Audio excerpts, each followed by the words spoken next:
Hi hello welcome to our channel Royal Twins Akula. అందరూ ఎలా ఉన్నారండి? బాగున్నారా? ముందుగా అందరికీ మహాశివరాత్రి శుభాకాంక్షలు అండి. ఇది మహాశివరాత్రి రోజు వ్లాగ్ అనమాట. నేను ముందు రోజు రాత్రి వంట పాత్రలు అన్నీ శుభ్రం చేసి పెట్టుకుంటాను. అది ప్రతిరోజు నేను చేసే పని అనమాట. గ్యాస్ స్టవ్ కూడా ముందు రాత్రే శుభ్రం చేసి పెట్టుకుంటాను. సో మళ్ళీ ఉదయాన్నే లేచి స్నానం చేసి వచ్చాక నీట్గా తుడుచుకొని బొట్లు పెట్టుకొని నా వంట కార్యక్రమం స్టార్ట్ చేస్తానన్నమాట. ఈరోజు శివుడికి అంటే శివరాత్రి కాబట్టి ముఖ్యంగా అందరూ శివుడిని పూజిస్తారు. శివుడు ఆజ్ఞ లేనిదే చీమైనా కుట్టదు అంటారు. నాకు తెలిసినట్టుగా నేను ఎలా చేసుకోవాలనుకుంటున్నానో అలా నాకు ఓపికన్నంత వరకు నేను పూజ అలా చేసుకుంటూ వచ్చానండి. ఈరోజు శివుడు అసలు అంటే ఏంటి, శివునికి మరో పేరు సదాశివుడు. సృష్టిలోని అంతటి మూల కారణం శివుడు త్రిమూర్తులలో ఒకరనమాట. బ్రహ్మ విష్ణు శక్తులను ఉద్భవించడానికి మూలకారకుడు పరమశివుడు. మహాకాలునిగా బ్రహ్మ విష్ణుతో సహా సమస్త సృష్టిని తనలో ఐక్యం చేసుకొని నూతన సృష్టి ఉద్భవింపచేసేవాడే మహాకాలుడు. ఈ మహాకాలునికి మహాశివరాత్రి చాలా ప్రత్యేకమైనదన్నమాట. ఈరోజు నేను పాలు పొంగించుకున్నాను. ఆవు పాలతో పాలు పొంగించుకొని అలాగే పులిహోరకి రెడీ చేసుకున్నాను. పులిహోర చేసుకొని పెసలతో గారెలు వేసుకున్నానండి స్వామికి నైవేద్యం పెట్టడానికి. నా పూజ అన్నీ రెడీ చేసి పెట్టుకున్నాక పూజకు కూర్చున్నాను అనమాట. గదంతా దేవుడి గది మొత్తం నల్లి ఒకసారి శుభ్రం చేసుకొని బొట్లు పెట్టుకొని పూలు పెట్టుకున్నాను. నాకు ఎందుకో అలా అనిపించింది, పసుపుతో శివుణ్ణి చేసుకొని పూజ చేసుకుందాం అనిపించి. లింగాకారం అయితే అంటే కొంతమంది ఇళ్ళలో లింగాకారాలు ఉంటాయండి. లింగాకారాలు ఉంటే అభిషేకాలు అర్చనలు అవి చేయాలని చెప్తారు. నాకైతే పూజా కార్యక్రమాలు అంత పద్ధతిగా తెలియదు. నాకు తెలిసినట్లుగా చేసుకుంటూ వస్తున్నాను. నేను పసుపుతో చేసుకొని మనస్ఫూర్తిగా పూజ చేసుకోవాలనుకున్నాను నాకు తెలిసినట్టుగా. దానికోసమే నేను పసుపుతో చేసుకున్నాను, ఇలా స్టార్ట్ చేశాను. ఏంటోనండి, నిజంగానే అనిపించింది నాకు, నిజంగా వచ్చా ఇది చేయటం అనుకున్నాను. కానీ ఏంటో చేసేసాను. ఆ టైంకి అలా చేయాలనిపించింది. దేవుడు కూడా నాకు ఎందుకో తోడున్నాడు. ఇంకా అలా స్టార్ట్ చేసి శివలింగాన్ని నీట్గా పసుపుతో చేసుకొని ఒక తమలపాకు తీసుకొని దాని మీద ఒక చిన్న పసుపు ముద్ద పెట్టుకొని, అంటే కొంచెం ఎత్తుగా ఉంటారు కదా, అంటే కింద లింగాకారం కింద మనకి పీఠకం లాగా ఉంటుంది కదా, దానికోసమని ఫస్ట్ చిన్న ఒక ముద్ద పెట్టుకుని దానిపైన కొంచెం పెద్ద ముద్ద చేసి పెట్టుకున్నాను.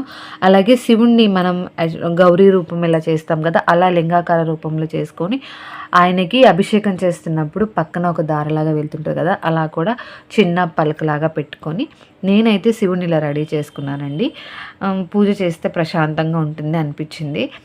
అరటికాయలు పెట్టుకున్నాను, అలాగే పూలు తమలపాకులు అభిషేకానికి. అంటే పూలతో లైట్గా చేసాను. అభిషేకాలు అంటే మరీ పూజాపరంగా పెద్దవాళ్ళు చేసే అట్లా కాదు, కానీ పూలతో ఆవు పాలు అలాగే తేనె కూడా పెట్టుకున్నాను.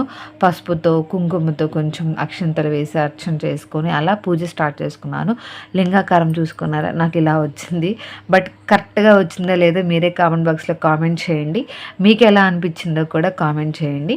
లింగాకారం చేసిన బొట్టు పెట్టుకొని ఈ లింగాకారాన్ని ఫస్ట్ గంధం పెట్టుకున్నాను. గంధం తర్వాత కుంకుమ పెట్టుకున్నాను. కుంకుమ పెట్టుకున్న తర్వాత లింగాకారాన్ని దేవుడి కూట్లో, అంటే ఇక్కడ ప్లేట్లో పెట్టుకొని కూడా చేసుకోవచ్చేమో పూజ, బట్ కింద ఎందుకు అని చెప్పి మా గుడి నేను అంటే 2 పార్ట్లుగా ఉంటుందండి మా దేవుడి గుడి. కింద పాటలో అంతా దేవుడికి సంబంధించిన సామాన్ అన్నీ పెడతాను. పటాలు అయితే ఏమీ పెట్టలేదు, మొత్తం మొదటి గుట్టులోనే ఉంటాయన్నమాట. దానికోసమని నేను చేసుకున్న ప్రతిరూపం కూడా అక్కడే పెట్టుకొని పూజ చేసుకుందాం అనుకున్నాను. ఇది తీసుకుని వెళ్ళి గుడిలో, అంటే అదే దేవుడి గుడి మందిరంలో పెట్టుకొని అక్కడ పూజ స్టార్ట్ చేద్దామని చెప్పి ఇట్లా ముందే కుంకుమ బొట్లు అవన్నీ పెట్టుకొని తీసుకువెళ్ళి నేను పూజ చేసుకునే పూజా మందిరంలో ఇలా ప్రతిష్ఠించుకున్నాను. దీపం అండి, ఇదిగో నేను ఎప్పుడు మట్టి ప్రమిదల్లోనే వెలిగిస్తాను. అలాగే 3 ఒత్తులతో అంటే 2 ఒత్తులు కలిపి 3 ఒత్తులు వేస్తాను. బ్రహ్మ విష్ణు అలాగే శివుడు రూపం అని చెప్పి 3 ఒత్తులు ప్రతిరోజు నిత్య దీపం పెట్టుకుంటాను. నిత్య దీపానికి కంపల్సరీ 3 ఒత్తుల్లాగా వేసి పూజ చేసుకుంటాను. అది అలవాటు అయిపోయింది, ఇంకా రొటీన్ లాగా. పూజ ఇక్కడ గంధం వేసుకున్నాక పూలు పెట్టుకున్నాను. ఇక్కడ పూజ స్టార్ట్ చేసుకున్నాను అనమాట. అంటే ఎలా చేయాలి ఏంటి అనేది తెలియదు, కానీ బట్ నాకు తెలిసినట్టుగా స్టార్ట్ చేసుకుంటా వెళ్ళిపోయాను అనమాట. పూలు పెట్టుకొని గంధంతో పసుపుతో కుంకుమతో అర్చన చేసుకొని అక్షింతలు వేసుకొని కొంచెం పాలతో కొంచెం తేనెతో ఇలా వేసుకుంటూ దీపారాధన చేసి ఊదికడ్డీలు వెలిగించుకొని పూజ అలా స్టార్ట్ చేశాను. ఇప్పుడు మనం అనుకున్నాం కదా, ఏంటి శివుడు అసలు ఎన్ని రూపాలు ఉన్నారు ఏంటి అనేది. శివుని రూపం పరమశివుని ఆకృతిలో ఒక్కొక్క దానికి ఒక్కొక్క అర్థం ఉందండి. శివుని త్రిశూలం సత్వ రజ తమో గుణాలకు ప్రతిరూపాలు. 3 ఉంటాయి కదా త్రిశూలంలో, సత్వ రజ తమో గుణాలకు ప్రతిరూపాలు అనమాట. డమరుకం శబ్ద బ్రహ్మ స్వరూపం. అతని శిరస్సును అలంకరించుకుని ఉంటుంది చూసారా చంద్రవంక, అది మనోనిగ్రహానికి గంగాదేవి శుద్ధతకు ప్రతీక అనమాట. అది అతని దేహంపై గల సర్పాలు ఉన్నాయి కదా, భగవంతుని జీవాత్మలుగాను, ధరించిన పులి చర్మం అహంకారాన్ని త్యజించమని, అసీనం పైన పులి చర్మం కోరికలకు దూరంగా ఉండమని, భస్మం పరిశుద్ధతను సూచిస్తాయన్నమాట. సో స్వామి పట్టుకున్న 4 జింక కాళ్ళు చతుర్వేదాలకు, నందీశ్వరుడు సత్సాంగత్యానికి ధర్మానికి, 3వ నేత్రం జ్ఞానానికి సూచిక. ఆయన ధరించిన ప్రతిదానికి ఒక్కొక్క అర్థం ఉందన్నమాట. ఇప్పుడు ఇంకా నేను పాలతో అభిషేకం చేసుకున్నాను. ఇక్కడ ఆవు పాలతోనే అభిషేకం చేసుకున్నాను. తర్వాత తేనెతో కూడా, పువ్వుతో అలా, అంటే నేను పసుపుతో చేసుకున్న స్వామి కాబట్టి ఎక్కువగా వేయలేదండి, లైట్ అలా. ఇప్పుడు తేనె వేస్తున్నాను. తేనె అదిగో లైట్గా పడుతుంది చూసారా, మీరు గమనించినట్లయితే అలా చేసుకున్నాను. ఈయన 2 స్వరూపాలు ఉన్నాయండి. శివుడు కేవలం రుద్ర స్వరూపమే కాక ప్రేమ స్వరూపుడు కూడా. శివుణ్ణి అతని కుటుంబాన్ని మనం 2 విధాలుగా చూడొచ్చు. ఎలా అంటే, రుద్ర స్వరూపంగా అయితే శివుడు మహంకాళి, వీరభద్రుడు, కాలభైరవుడు, ఉగ్ర గణపతి, పిశాచ గణాలుగా దర్శనమిస్తే, శాంత స్వభావునిగా ఉన్నప్పుడు పరమేశ్వరుడు, పార్వతీదేవి, కుమారస్వామి, వినాయకుడు, నందీశ్వరుడు, గురునాథ స్వామి, వేదాంగ భూషణులు మనకి కనిపిస్తారు. ఇలా 2 రూపాలుగా మనకి శివుడు దర్శనమిస్తారు. ఈయనకి చాలా పేర్లు ఉన్నాయి, చాలా అవతారాలు ఉన్నాయి.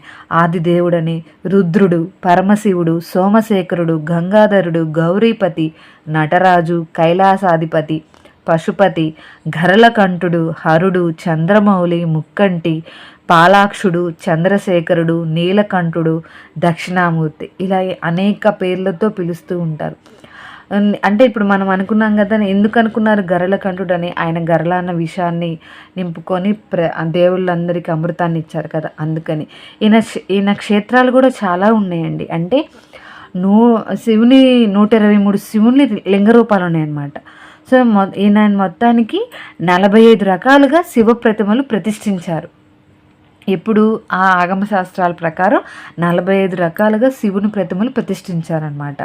ఈయన చాలా దగ్గర చాలా క్షేత్రాలు ఉన్నాయి కదా.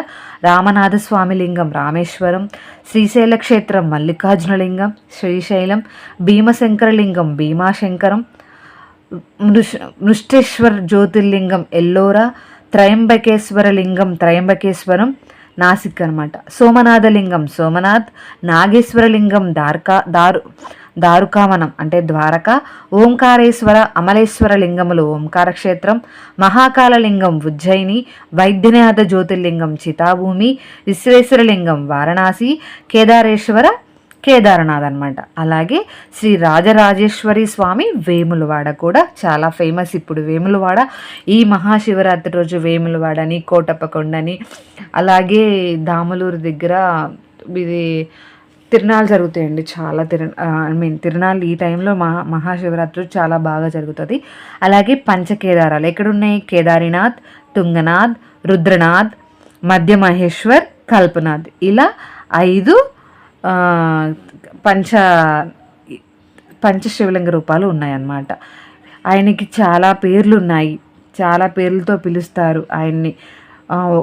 అలాగే ఇప్పుడు నేను ఇక్కడ పూజ చేసుకుంటున్నాను కదా, ఇక్కడ నేను ఆయన అష్టోత్తరం చదువుకుంటున్నానండి. అష్టోత్తరం మనకి తెలుసు కదా, 108 రూపాయలు.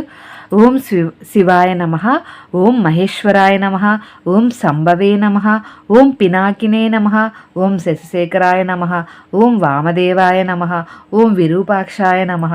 ఇలా 108 నామాలతో ఆయన్ని పూజించుకొని ప్రశాంతంగా నేను పూజ చేసుకున్నానండి. నిజంగా బాగా అనిపించింది నాకు. చివరిలో ఇలా కొబ్బరికాయ కట్టుకొని నా అష్టోత్తర నామావళి అయిపోయాక పూజ అంతా కంప్లీట్ కొబ్బరి కొట్టుకాను. మా బుడ్డోళ్ళనే వచ్చి స్నానం చేసి దండం పెట్టుకోండి అమ్మ అంటే యోగాంశ్ వచ్చాడు ఫస్ట్. సో ఆయన స్నానం చేసి వచ్చాడు కాబట్టి చిన్నపిల్లలు అంటే వాళ్ళకి మనం ఏమీ నేర్పించమండి, మనం ఏం చేస్తే వాళ్ళు అయ్యే చేస్తారు. సో వాళ్ళకి మనం ఏమీ ఇవ్వలేకపోయినా బట్ మన సాంప్రదాయాలు పద్ధతులు కొన్నన్నా అలవాటు చేస్తూ ఉంటే అలా వాళ్ళు కూడా నేర్చుకుంటారు కదా. సో నేను అలా కొంచెం అన్నిట్లో వాళ్ళని ఇన్వాల్వ్ చేస్తూ ఉంటాను కొంచెం. అలా వాళ్ళు అంటే చిన్నపిల్లలు ఇప్పుడు 5th ఇయర్ నడుస్తుంది, ఇద్దరికి ట్విన్స్ కాబట్టి ఇదిగో ఇలా వచ్చి దండం పెట్టుకున్నానా అంటే చేస్తాడు. బట్ ఏదో తుంటారు ఎక్కువ మా వాడు. ఇంకా హారతి ఇమ్మని చెప్తే అలా హారతి ఇచ్చి దేవుడికి అద్దుకున్నానే దండం అంటే పిల్లలు దేవుడి రూపం అంటారు కదా. సో అందుకే అనమాట. కానీ అనిపిస్తుంది ఇలా చూస్తున్నప్పుడు బాగా బుద్ధిగా. ఇంకా వాళ్ళ నాన్న తర్వాత వాళ్ళ నాన్నగారు వచ్చారు. ఇంకా ఆయన కూడా అలా పూజ చేసుకొని అభిషేకం పాలు కొంచెం స్వామి మీద వేయమంటే అలా వేసి పూజ చేసుకుని ఆయన దండం పెట్టుకొని వెళ్ళారు. ఇంట్లో ఇలా పూజ అంతా చేసుకున్నాక పిల్లలిద్దరిని తీసుకొని నేను మా ఊరి శివాలయానికి వెళ్ళామండి. అక్కడ కూడా శివాలయంలో పూజ బాగా జరిగింది నిజంగా. నేను అదే నైవేద్యం చెప్పాను కదా, అరటికాయలు పెట్టుకున్నాను తాంబూలం. ఇంట్లో ఇలా పూజ అంతా అయిపోయి హారతి ఇచ్చుకున్నాక ధూపం వేశాను. ధూపం ఇచ్చుకొని ఇల్లంతా ధూపం చూపించాక టెంపుల్కి వెళ్ళామన్నమాట. ఇది మా ఊరి శివాలయం. పూజ అప్పటికే అంటే అభిషేకాలు ఆ రోజు చేస్తూనే ఉంటారు ఇంకా పూజారి గారు కంటిన్యూగా. మనకి ఇంకా మహాశివరాత్రి అన్న ఫెస్టివల్స్ అన్న అలా జరుగుతుంటుంది కదా. నందీశ్వరుడు ఇది మా ఊరి శివాలయం అండి. ఇక్కడ అమ్మవారు, అక్కడ శివరూపం, బయట వినాయకుడు, అయ్యప్ప స్వామి, సుబ్రహ్మణ్య స్వామి విగ్రహాలు ఉంటాయి. ఎంత పొందిగ్గా కూర్చున్నాడు చూసారా. కానీ 24 hours కొట్టుకుంటూనే ఉంటారు ఇద్దరు. ఇది అదే రోజు సాయంత్రం అండి. ఎందుకు ఆ ముందు రోజు అనిపించింది ఐస్తో అంటే మంచుగడ్డ ఐస్ గడ్డతో కొంచెం శివలింగం చేసుకున్నామని. అలాగే ఒక గిన్నెలో ఒక గ్లాసులో వాటర్ పెట్టుకొని నేను ఆ ముందు రోజు నైట్ అంతా ఫ్రిడ్జ్లో పెట్టేసండి. ఈ ఫ్రిడ్జ్లో వస్తుందో రాదో అని డౌట్ అనమాట.